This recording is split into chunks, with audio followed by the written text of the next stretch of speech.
नमस्कार, मैं हूं दीपाली राणा और आप देख रहे हैं आवाज ओवरड्राइव का ये स्पेशल शो। और सबसे पहले तो हमारे सभी व्यूअर्स को हैप्पी न्यू ईयर, ढेर सारी शुभकामनाएं नव वर्ष की। आज के शो में हम बात करेंगे साल 2024 की कि साल 2024 ऑटो इंडस्ट्री के लिए कैसा रहा, कौन C cars best selling cars रहीं। और इस साल ऑटोमोबाइल्स इंडस्ट्री की अगर हम बात करें तो तकनीक, परफॉर्मेंस और डिजाइन का जबरदस्त मेल देखने को मिला। तो चलिए जानते हैं आज के शो में कि कौन कौन सी कारें बनी लोगों की पहली पसंद और क्या रहे इनके खास फीचर्स। और इसी पर बातचीत करने के लिए मेरे साथ क्रांति संभव भी मौजूद हैं जो कि ओवरड्राइव के एडिटर हैं। Kranti, welcome to Awaaz overdrive and happy new year. सबसे पहले तो थैंक यू सो मच और happy new year to you too और हमारे सभी दर्शकों को भी नए साल की शुभकामनाएं। बिल्कुल। अच्छा क्रांति, अगर हम साल 2024 की बात करें तो काफी एक्साइटिंग रहा। 33 न्यू कार्स, बाइक्स और स्कूटर्स देखें तो 40 से ज़्यादा आंकड़ा रहा और अगर वेरिएंट्स को भी इंक्लूड कर दे तो 140 से ज़्यादा का नंबर्स रहे हैं और इसमें भी ईवीज का कंट्रीब्यूशन काफ़ी रहा है। कैसे देखते हैं आप ये पूरा साल 2024? यहाँ पे एक बहुत ही पेचीदा ये लाइन देखने को मिल रही है मुझे, क्योंकि एक पैटर्न अगर ढूंढने की कोशिश करें दिवाली 2024 का तो पैटर्न बहुत हद तक आपको नहीं मिलेगा, क्योंकि यहाँ पे हर एक सेगमेंट में, हर एक तरह की, हर एक पावर ट्रेन में अलग अलग सेगमेंट में गाड़ियाँ जो हैं वो लॉन्च होते हमने देखा। और कई साल हम लोग जैसे बोलते थे कि ईयर ऑफ एमपीवी है, एमयूवी है, एसयूवी है या ईवीज है। इस बार सब कुछ मिक्स था, लेकिन बहुत ही एक्साइटिंग और हमारे लिए तो मज़ेदार साल रहा, क्योंकि अलग अलग तरह की गाड़ियाँ हमें चलाने हाँ, अलग अलग तरीके की गाड़ियों और बहुत सारे वेरिएशंस जैसे क्रांति ने कहा देखने को मिले। तो चलिए एक बार जानते हैं क्विकली कि कौन सी ईवीज बनी इस साल चर्चा का विषय।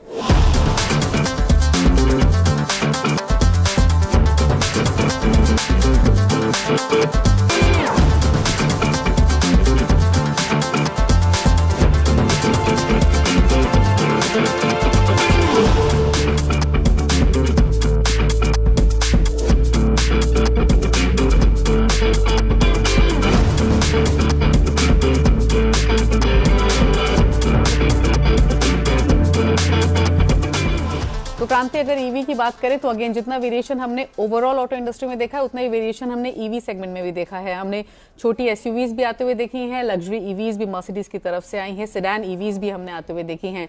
लेकिन सबसे पहले जो लेटेस्ट एंट्रीज रही हैं उनकी बात कर लेते हैं।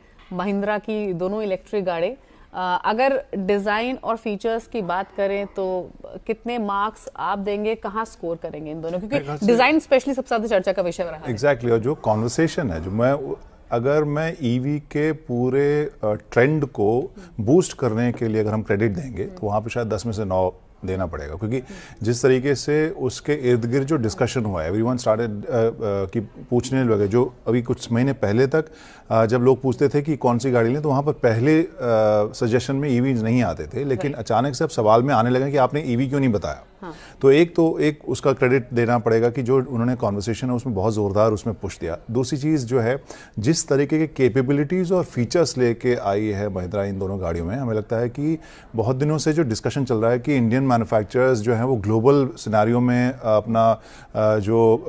अपनी ताकत क्यों नहीं मनवा पा रहे हैं। अब मुझे लगता है इन दोनों प्रोडक्ट्स के साथ लग रहा है कि जो ग्लोबली जो गाड़ियाँ बाहर से आती हैं उनके बराबर फीचर्स और परफॉर्मेंस हमें वहाँ नजर आ रहा है। और इनफैक्ट राजेश तिजोरीकर ने तो ये बात कही कि जिस प्राइस में हम जैसी गाड़ी लेकर आ रहे हैं, जो फीचर्स लेकर आ रहे हैं, ग्लोबल प्लेयर्स लाके तो दिखाएं तब हम माने।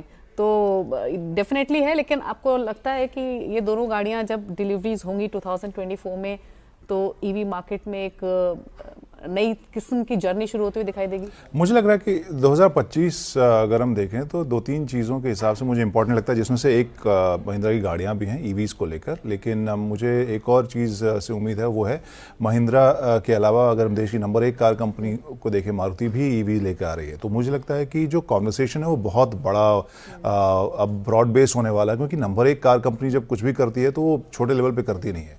तो चार्जिंग की बात हो, रूरल एरियाज़ में कॉन्वर्सेशन की बात हो तो एक वहाँ पर होगा। लेकिन महिंद्रा के इन दोनों प्रोडक्ट्स को लेकर मुझे ये ज़रूर लग रहा है कि जो फेंस सिटर्स थे, जो ईवीज़ हो सकता है सेकंड आपके व्हीकल की तरह या सेकेंडरी व्हीकल की तरह आप इस्तेमाल कर सकते हैं, उसमें बहुत सारे लोगों को महिंद्रा की जो स्पेशली जो मुझे 6 लगी, बी जो 6E थी जो 6 हो गई, उसको लेकर मुझे ज़रूर लगता है कि वो ऐसे फेंस सिटर्स को बहुत ईवी वाले गेम में लेकर आएगी। बिल्कुल। और इनफैक्ट जैसे आपने भी कहा, मेरी जानकारी में भी कितने लोग थे कि जिन्होंने जैसे ही देखा कि ये गाड़ी दिखाई दी है, मतलब काफ़ी फर्स्ट टाइम बायर्स भी इसमें शामिल है जो इंटरेस्टेड भी थे कि अरे कैसी गाड़ी है, देखने में तो बहुत अच्छी लग रही है, फीचर्स तो काफ़ी एक्साइटिंग है। तो इस तरीके का यूफोरिया ईवीज में आमतौर पे फर्स्ट लॉन्चेस में देखने को नहीं मिला है जितना महिंद्रा में देखने को मिला। आपने तो क्लोजली देखी भी है, चलाई भी है, कैसे रेट करेंगे दोनों गाड़ी? मुझे उनका परफॉर्मेंस बहुत अच्छा लगा है। मैं कहूँ ड्राइवर सेंट्रिक या इंथुजियास्ट सेंट्रिक, तो 6 जो है वो मुझे ज़्यादा बेहतर लगी चलाने में, बहुत ही चुस्त है, बहुत ही फ़न कार है। जो 9 है मुझे लगता है कि वो कोशिश कंपनी की जो थोड़े से प्रीमियम सेगमेंट के, जो फैमिली टाइप के, थोड़े ज़्यादा कंफर्ट वाले मोड में जाना चाहते हैं, उन कस्टमर्स के लिए के मद्देनज़र कंपनी ने उसे तैयार किया है। लेकिन परफॉर्मेंस के हिसाब से मुझे लग रहा है कि जितना, क्योंकि हमने एक दिन या आधा दिन ड्राइव करके गुजारा उसके साथ, और वहाँ पे उसका परफॉर्मेंस मुझे काफ़ी एक्साइटिंग लगा, बहुत ही इंगेजिंग लगा। और जो आमतौर पर जो ईवीज़ केवल स्ट्रेट लाइन में हम देखते हैं कि उनका इंस्टेंटेनियस टॉर्क ऐसा होता है कि आपको एक्साइटिंग लगती है, इसकी हैंडलिंग में मुझे बड़ी अच्छी लगी। और जो फीचर्स थे, फीचर्स के मामले में उन्होंने बहुत काम किया है और वो दिख रहा है। फीचर्स की लिस्ट तो बहुत लंबी है इनफैक्ट इन दोनों ही गाड़ियों में। अच्छा, पूरे ही ईवी सेगमेंट में आपकी फेवरेट कौन सी है वो हम आगे जानेंगे, लेकिन उससे पहले एमजी विंडसर की बात भी कर लेते हैं, क्योंकि मैं एमजी विंडसर के नंबर्स देख रही थी।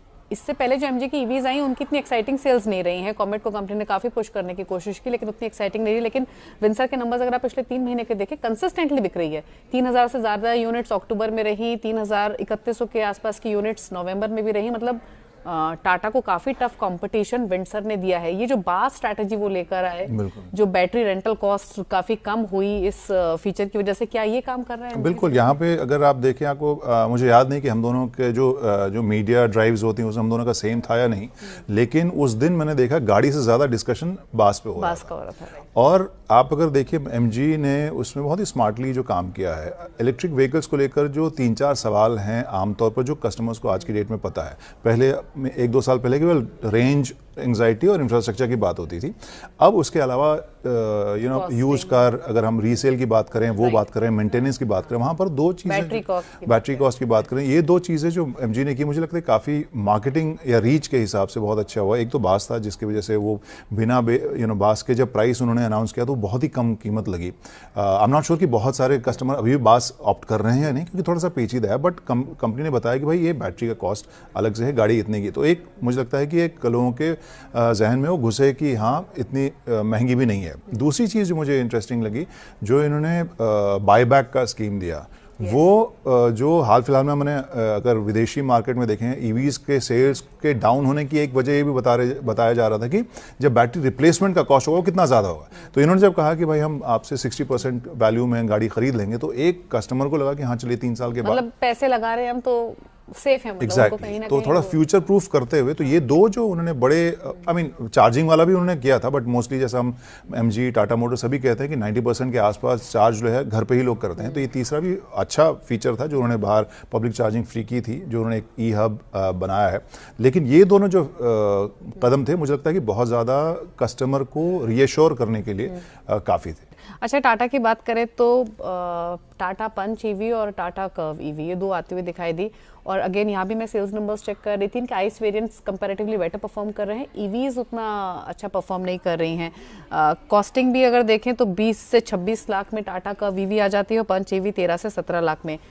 विंडसर ने तो चैलेंज पोस्ट किया ही है, आगे महिंद्रा की डिलीवरीज भी शुरू हो जाएंगे। टफ रह सकता है टाटा के लिए जो? बिल्कुल टफ होगा यहाँ पे दीपावली, क्योंकि अगर हम लोग देखें जो महिंद्रा के अनवेल या मीडिया ड्राइव के बाद बहुत सारे पत्रकार जो आपस में लोग बात कर रहे थे कि यहाँ टाटा मोटर्स देखते हैं इसको लेकर कैसा रिएक्ट करती है, तो दोनों तरफ से टाटा के लिए चैलेंज है। पायनियर्स हैं वो, इस सेगमेंट को उन्होंने एक तरह से एस्टैब्लिश किया है, लोग जो कैप्चर भी किया है। जिस तरीके से लोग ईवीज़ को लेकर थोड़े स्केप्टिकल थे, वहाँ पे उन्होंने उनको बताया कि नहीं, गाड़ी ली जा सकती है, रखी जा सकती है। लेकिन एक तरफ से आप अगर लो एंड से देखें तो विंडसर जैसे प्राइस स्टाइल या प्राइस मैकेनिज्म, और ऊपर से फीचर स्टाइलिशनेस में महिंद्रा के बीई और एक्सईवी, यहाँ दोनों तरफ से टाटा के लिए चैलेंज मुझे यहाँ पर अभी जो मौजूदा पोर्टफोलियो है उसको लेकर नजर आ रहा है। लेकिन नेक्सॉन ईवी की बदौलत टाटा कितनी लंबी जर्नी तय कर पाएगा इस सेगमेंट में, जहाँ competition day to day intensify होता जा रहा है, वो डिफिकल्ट? बिल्कुल, अगर वही इसलिए मैंने कहा कि करंट पोर्टफोलियो में वो चैलेंज होने वाला है। लेकिन अगर हम जिस तरह से देखते हैं कि कंपनी अब बाकी अपनी गाड़ियों, जो बड़ी गाड़ियां हैं, उसको भी इलेक्ट्रिक अवतार में लाने की जो बात कर रही है, तो देखते हैं आई गेस वो भी अपने प्रोडक्ट ऑफेंसिव को और ज़्यादा तेज़ करेंगे। लेकिन जो मौजूदा है पोर्टफोलियो, अगर उसकी कीमत के ऊपर कंपनी काम करती है तो आई थिंक और ज़्यादा कॉम्पिटिटिव होगा। लेकिन ये है कि इंटरेस्टिंग है कि एक तरफ हम महिंद्रा की बात कर रहे थे, इधर से हमने देखा है विंडसर ने मार्केट कैप्चर किया है। मतलब टाटा की ईवी मार्केट शेयर काफी ड्रॉप हुआ है और एमजी ने 30% के आसपास का मार्केट शेयर ईवी सेगमेंट में कैप्चर किया है सिर्फ विंडसर की बदौलत। तो दैट वाज अमेजिंग। अच्छा, BYD की बात करेंगे, मतलब ये एक ऐसी ब्रांड है, मतलब सस्ती गाड़ियां नहीं है। सील आप देखेंगे 47 से 61 लाख, EMAX 7 31 से 35 लाख, और 2 महीने में तो सेल्स नंबर्स इनके भी ग्रो हुए हैं। ऑल्दो ये स्मॉलर नंबर ऑफ यूनिट्स बेचते हैं, बट आप कैसे देखते हैं इस ब्रांड को और इन दोनों गाड़ियों को? मुझे अगर आउटरीच के हिसाब से देखें तो बड़े कंजर्वेटिव मुझे ओवरऑल आउटरीच लगता है। जब प्रोडक्ट्स को लेकर वो बहुत ज़्यादा हो हल्ला नहीं करते हैं, लोगों के डिस्कशन में आमतौर में बात, क्योंकि ग्लोबली ये बहुत बड़ा ब्रांड है। तो लोगों को पता है, जो भी ईवीज के बारे में बात करता है उन लोगों को पता है। और इस चक्कर में मुझे लगता है कि जो ये दोनों ही प्रोडक्ट्स हैं वो स्लो एंड स्टडी अपना काम कर रहे हैं। मैंने भी चलाई थी सील अभी हाल में ही, और एक्साइटिंग प्रोडक्ट है, अच्छी गाड़ी है। ओवरवेलमिंग मैं नहीं कहूँगा, लेकिन ये है कि उस सेगमेंट में जो फीचर्स के हिसाब से, क्योंकि बहुत सारे ग्राहक का जो रिएक्शन हमें देखने को मिला वो उसके फीचर्स से बड़े खुश थे, और फिर डिज़ाइन और फीचर्स से काफ़ी खुश थे। और वहाँ पे ये ज़रूर सवाल उठता है कि केवल फीचर्स के लिए कोई 50-60 लाख रुपए की गाड़ी लेता है या नहीं लेता है। कई लोगों ने वो भी एक गाड़ी खरीदी है जो कहा कि हमें इसका स्क्रीन बड़ा पसंद आया, घूमता है और फैंसी चीज़ है। तो वहाँ पे मेरे ख्याल से ईवी में जो गिमिक्स, गैजेटरी और जो गैजेट्स, फीचर्स, वो वाला जो स्पेस है, वहाँ पर कस्टमर्स को काफ़ी नॉवेल्टी उसमें लग रही है, and they are going for that. अच्छा, अगर हम लग्जरी ईवीज की बात करें तो मर्सिडीज की EQS, EQB, EQA, BMW की i5 माफ कीजिए आती हुई दिखाई दी, मिनी कंट्रीमैन इलेक्ट्रिक का नया वेरिएंट आते हुए दिखाई दिया। लग्जरी ईवीज ने उतना एक्साइटिंग, ये इंटरेस्टिंग कॉन्वर्सेशन जो मुझे लगता है, मे बी मेरा जो आकलन है या रीडिंग है, हो सकता है थोड़ा गलत हो, लेकिन उसमें मैंने ये देखा है कि जो शुरुआत में हम लोग देख रहे थे कि जो मार्केट में लग्जरी ईवीज की तरफ ज़्यादा बिक्री होगी और सस्ती गाड़ियों में कम होगी, अब हम थोड़ा सा उसको चेंज होते हुए देख रहे हैं। क्योंकि वहाँ पे कुछ एक स्टोरीज जो इंटरनेशनली हम देखे कि पोर्शे टाइकान वगैरह जो लग्जरी ईवीज थी, उसके प्राइस 1 साल में आधा घट गया। तो उस चक्कर में या अमेरिका, यूरोप में कुछ जगहों के ऊपर जो ईवीज के बिक्री के कम होने की खबरें जो चली थी, उस चक्कर में वहाँ पे, और प्लस एक्सक्लूसिविटी भी वहाँ पर जो कस्टमर्स कह रहे थे कि लग्जरी ईवीज में उतनी एक्सक्लूसिविटी फील उनको नहीं हो रही थी शायद। तो यहाँ पे हमने एक्शन थोड़ा सा शिफ्ट होते हुए देखा, जो सस्ती, अगर जो हमने जिसके बारे में बात कर रहे थे, सस्ती ईवीज के बारे में। तो लग्जरी ईवी मार्केट में लॉन्चेस हुए हैं, बहुत सारे कस्टमर्स उसमें गए हैं, और मैं वेट कर रहा था कि आप इस सेगमेंट के बारे में बात करें, क्योंकि हाल में मैंने i5 M60 चलाई थी, और उस सेगमेंट में मुझे लगता है कि सबसे मज़ेदार मुझे, अगर ईवी की बात करें तो मुझे लगी थी, और बहुत ही मज़ेदार लगी थी वहाँ पर। न सिर्फ क्योंकि वो जो कॉम्बिनेशन होता है जहाँ पर परफॉर्मेंस भी होता है और प्लस आप इंगेज होते हैं emotionally, somehow they manage, वो दोनों को उन्होंने अच्छे से कंबाइन किया है। बाकी बहुत सारी गाड़ियाँ अच्छी हैं चलाने में, रेंज अब बहुत ज़्यादा पहले से बेहतर हो गया, क्योंकि उस सेगमेंट में बैटरी कीमत देने के लिए कस्टमर तैयार होता है। लेकिन एक जो इमोशनैलिटी होती है, तो थोड़ा सा एक फील आता है कि हाँ चलाने में, तो वो कुछ एक गाड़ियों में जो महसूस की, उसमें से एक मुझे i5 लगी थी। तो चलिए 2024 की इलेक्ट्रिक कार्स की तो बात हुई, और हर पर्सपेक्टिव से ये चर्चा हुई कि कौन सी गाड़ियों ने लोगों के दिलों में जगह बनाई, कौन सी गाड़ियां थोड़ी पीछे रह गई। इसी के साथ एक ब्रेक का भी वक्त हो गया है, लेकिन ब्रेक के बाद जब हम लौटेंगे तो बात करेंगे SUVs की, क्योंकि SUV सेगमेंट में भी स्मॉलर SUV से लेकर लग्जरी SUVs तक काफ़ी लॉन्चेस हुए हैं। कौन से लॉन्चेस रहे हैं और किन गाड़ियों ने मचाया धमाल, करेंगे बातचीत एक ब्रेक के बाद। ब्रेक के बाद आपका स्वागत है, आप देख रहे हैं आवाज़ ओवरड्राइव, और अब हम बात करेंगे SUVs की, क्योंकि ये वो सेगमेंट है जो कई सालों से लगातार पॉपुलर बना हुआ है। और 2024 की भी बात करें तो पॉपुलैरिटी के हिसाब से इस सेगमेंट में भी हर प्राइस रेंज में गाड़ियां लॉन्च होते हुए दिखाई दी हैं। लेकिन 2024 में SUVs का क्रेज और बढ़ता हुआ तो दिखा है ही, कई नए इनोवेटिव मॉडल्स भी हमने देखे हैं। तो चलिए नजर डालते हैं 2024 की टॉप SUVs पर।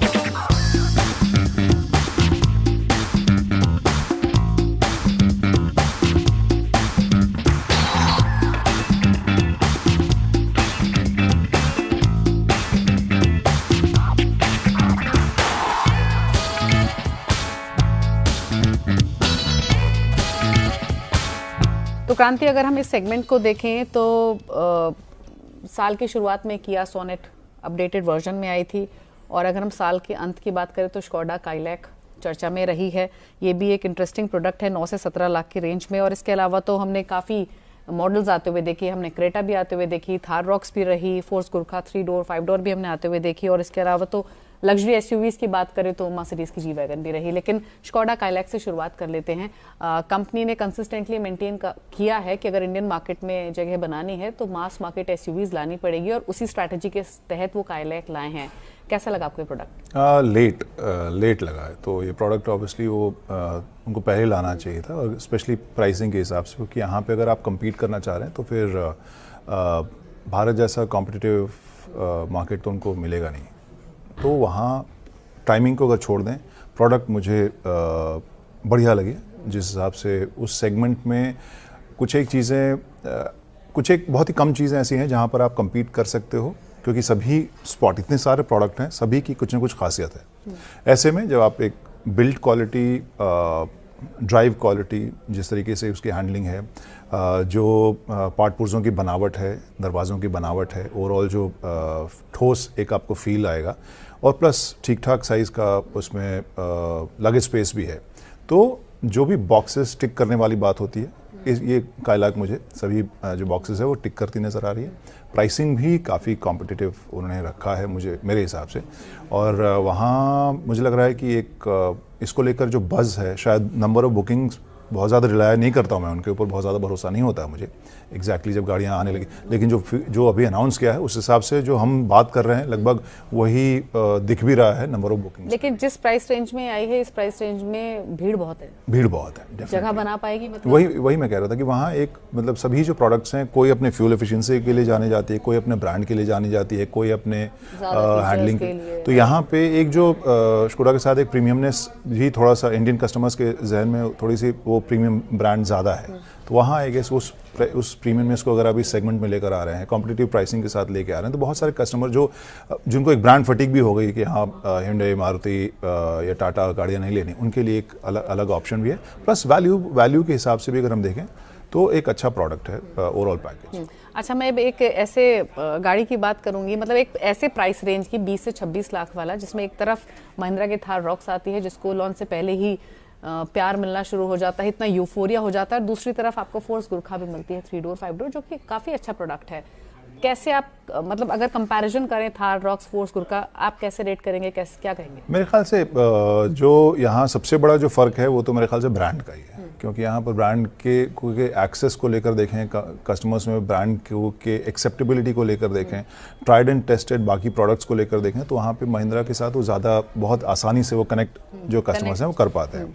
दूसरी जो गाड़ियों की अगर बात करें उस हिसाब से दोनों कॉन्सेप्ट के हिसाब से ऑफ रोडर से या 3 डोर से बनी हुई 5 डोर व्हीकल हैं, यूटिलिटी टाइप की व्हीकल्स हैं, इंथुजियास्ट हैं, जो शौकीन लोग हैं वो ख़रीदते हैं, उसको इन्होंने प्रैक्टिकल बनाने की कोशिश की है 5 डोर के साथ या सेकंड रो देने के साथ। ऐसे में अगर हम केवल जो कीवर्ड्स हैं उस हिसाब से कंपेयर करें तो मामला थोड़ा सा पेचीदा होगा, लेकिन अगर आप दोनों प्रोडक्ट के हिसाब से देखें तो रॉक्स आपको बहुत ज़्यादा रिफाइंड नज़र आएगी उस हिसाब से। प्लस यहाँ कंपनी का मकसद भी अलग है। मकसद इसलिए अलग है क्योंकि अब मुझे जो देखने में लग रहा है कि बहुत सारे जो गाड़ियाँ हैं इस सेगमेंट में, वहाँ पे हम देखते हैं कि जो कस्टमर्स लेते हैं एसयूवी कहलाने के लिए एसयूवी होती हैं, लेकिन वो दरअसल लैडर बॉडी टाइप की फ्रेम या उस बनावट की गाड़ियाँ नहीं होती हैं, उनको टिपिकल एसयूवी वाली फील नहीं मिलती है।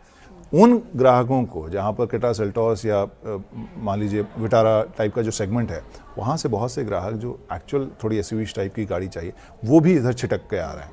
Gurkha is again still very focused product. वो मैं अगर ऑफ रोडिंग और यूटिलिटी के हिसाब से कहूँगा तो वो बहुत ही फोकस्ड प्रोडक्ट है। और अगर लग्जरी एसयूवीज़ की बात करें तो आपकी फेवरेट कौन सी है? क्योंकि एक तरफ GLS भी है, जी वैगन भी है, Q7 भी रिसेंटली आई है, तो यहाँ पे मायबाग के साथ ही जाऊंगा या GLS के साथ ही जाऊंगा। यहाँ पर जो जिस तरीके की उस सेगमेंट में आप स्पेशल फील करना चाहते हैं, आप बहुत ज़्यादा पैम्पर्ड फील करना चाहते हैं, और मुझे लग रहा है कि वो फील ना सिर्फ वो बाहर आप जब उसके इर्द गिर्द चलेंगे तो आपको फील होगी, अंदर बैठेंगे तो ही फील होगी। तो ओवरऑल आई थिंक GLS। तो चलिए, तो बात हुई एसयूवीज की और इसी के साथ एक क्विकली ब्रेक का भी वक्त हो गया, लेकिन ब्रेक के उस पार हम बात करेंगे हैचबैक एंट्रेंस की और साथ ही साथ कॉम्पैक्ट सेडान्स की। कौन कौन सी गाड़ियां आई हैं इस साल और कौन सी रही हैं बेस्ट परफॉर्मिंग या रह सकती हैं बेस्ट परफॉर्मिंग, इस पर करेंगे चर्चा एक छोटे से ब्रेक के बाद।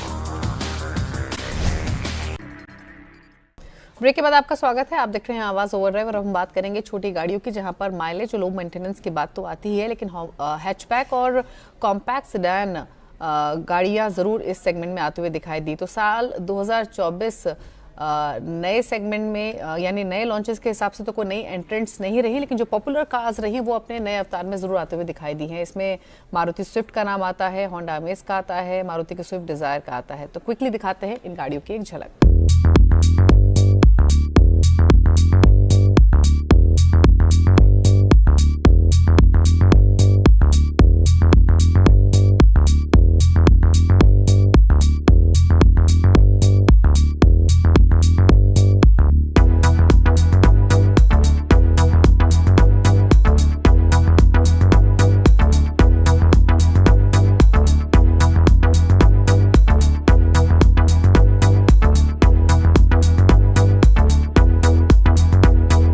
तो क्रांति, अगर हम इन तीनों नामों की बात करें तो एक चीज़ इंटरेस्टिंग लगी कि इन छोटी गाड़ियों में भी अब कंपनियां फीचर्स, सेफ्टी, इन पर काफ़ी फोकस करती हुई दिखाई दी। फिर चाहे वो अमेज हो, डिज़ायर हो या फिर स्विफ्ट ही क्यों ना हो। स्विफ्ट हालांकि कंपनी ने लॉन्च तो काफ़ी एक्साइटमेंट के साथ की थी, नंबर्स उस तरीके के टर्न आउट नहीं हुए। यहाँ पे अगर स्टैंड आउट में कहूँ, जो प्रोडक्ट मुझे लगा वो डिज़ायर की लगा, क्योंकि उसने न सिर्फ प्रोडक्ट के हिसाब से इम्पॉर्टेंट या अपडेशन उसका अच्छा लगा, क्योंकि अब पहली बार वो स्विफ्ट से बिल्कुल अलग एक प्रोडक्ट लग रही है लुक के हिसाब से, पहले से ज़्यादा प्रीमियम। और उस सेगमेंट में जहाँ पर हम केवल यूटिलिटी सेंट्रिक गाड़ियाँ देखते थे, इन सेंस 4 मीटर से छोटी हो और दिखने में ठीक ठाक हो, तो लोग ज़रूरत के हिसाब से, वैल्यू के हिसाब से ले लेते थे। अब इसका जो डिज़ायर का लुक है मुझे काफ़ी बेहतर लगा और अगेन पर्सनालिटी के हिसाब से बिल्कुल उन्होंने अलग कर दिया। दूसरी चीज़ जो एक बहुत बड़ा शिफ्ट मार्केट के हिसाब से मुझे लगा वो है 5 स्टार रेटिंग के लिए मारुति की जो कोशिश है। अब उसको लेकर बहस कुछ भी चल सकती है, बहुत ही अलग अलग उसके ऊपर राय हो सकती है, बट अगर नंबर 1 कार कंपनी इस तरीके से अपना रवैया या अपना जो रुख है वो बदले, क्योंकि कुछ साल पहले तक आपको भी याद होगा इंटरव्यूज़ में हमेशा कहते थे कि नहीं, हम अपनी तरफ से गाड़ियाँ नहीं भेजेंगे एनकाप के लिए, लेकिन अब उन्होंने वो न सिर्फ गाड़ियाँ बनाई हैं उस मद्देनज़र, भेजी भी हैं, रेटिंग आई है, उसको अनाउंस भी किया है, उसके ऊपर हो हल्ला भी हुआ। तो आई गेस वो एक बड़ा चेंज इस सेगमेंट में, वो एक बड़ी खबर मुझे नज़र आई है, डिज़ायर के सेफ्टी रेटिंग और द वे उसका लुक बदला। क्विकली क्रांति, अगर अमेज की बात करें तो होंडा के लिए अगर जितने भी मॉडल्स हैं, सबसे इंपॉर्टेंट अमेज ही है। अगर हम वॉल्यूम्स के हिसाब से देखें, सेल्स नंबर्स के हिसाब से देखें, जो चेंजेस किए हैं उन्होंने, जो एडास लेकर आए हैं या फिर जो भी फीचर्स लेकर आए हैं, वो हेल्प करेंगे? मुझे लगता है कि रिफ्रेश, एक तो ब्रांड को रिफ्रेश तो किया है इस पूरे इस कदम ने, लेकिन इस सेगमेंट में उससे ग्रोथ कितना होगा, क्योंकि मुझे जो पहले भी अमेज जो बिक रही थी उसको लेकर भी एक ख़ास तबका था, एक ख़ास नंबर था, वो लगातार वो अमेज की तरफ जा ही रहे थे। तो उसमें मैं बहुत ही एक्सपोनेंशियल चेंज मैंने नहीं देखा है। एडीएस जैसी चीज़ अगर इस सेगमेंट में आ रही है, अगेन फॉर अवेयरनेस, एक बड़ी चीज़ है, बढ़िया चीज़ है, लेकिन नंबर्स में कितना तब्दील होगी वो देखने वाली बात है। क्योंकि जो आपको याद होगा स्केचेस जो आए थे, बहुत ही शानदार स्केच, बहुत ही खूबसूरत था, लेकिन जब सामने से जब गाड़ी देखी तो जिस सेगमेंट की गाड़ी है उस तरह ही दिख रही थी। राइट। तो चलिए, अब तक काफ़ी सारी गाड़ियों की बात हुई और काफ़ी सारी चर्चा हुई और इन सभी गाड़ियों जिन पर हमने बातचीत की, अब जो जैसे हम 2025 की तरफ बढ़ रहे हैं, सबसे ज़्यादा फोकस महिंद्रा की गाड़ियों पर रहेगा। जब इनकी डिलीवरी स्टार्ट होंगी, जब हमारे पास सभी वेरिएंट्स की डिटेल्स सामने होंगी, प्राइसिंग सामने होगी। लेकिन हाँ, 2024 तो एक्साइटिंग रहा है, लेकिन 2025 भी नए कार लॉन्चेस, नए ईवीज के हिसाब से और भी एक्साइटिंग रहने वाला है। इसी के साथ स्पेशल शो में तो इतना ही। थैंक यू क्रांति आने के लिए शो में और चर्चा में शामिल होने के लिए। एक बार फिर से आपको और हमारे सभी व्यूअर्स को नववर्ष की ढेर सारी शुभकामनाएं। इसी के साथ स्पेशल शो में इतना ही। नमस्कार।